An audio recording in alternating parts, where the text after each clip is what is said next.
Well, tomorrow is a big day for college-bound students across North Texas. It is National Testing Day for the SAT, a standardized test that is now being required in some college admissions once again for the first time since pre-pandemic. And it's part of a nationwide debate among universities over how they choose who to join their campus.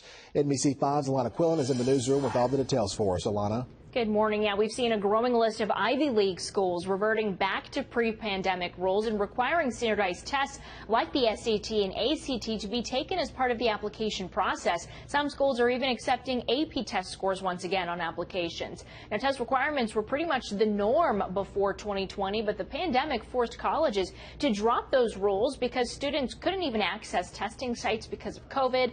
And since then, it has forced schools to really take another look at how they're admitting students.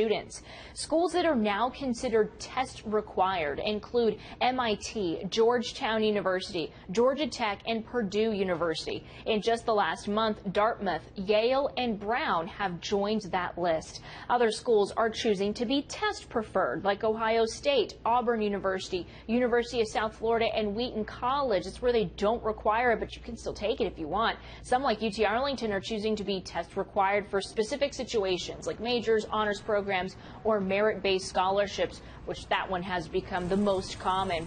But thousands of schools out there are still test optional, meaning you can take it, but if you don't do well, it won't count against you. That includes local schools like TCU, SMU, UNT, TWU, and UT Dallas. Many schools are still reviewing policies for next year right now and are likely to announce soon or haven't committed beyond next school year.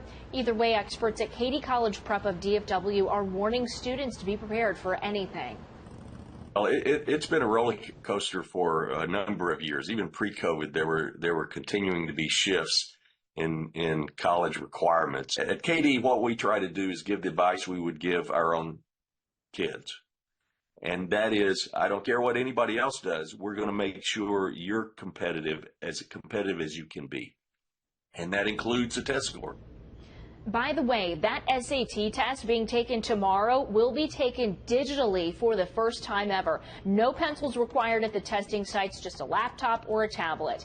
The revamped test aims to make cheating harder and grading easier. So bottom line to students and parents thinking about college right now, be sure to check ahead on those school websites to see what the testing and other requirements are, because it could very well be changing.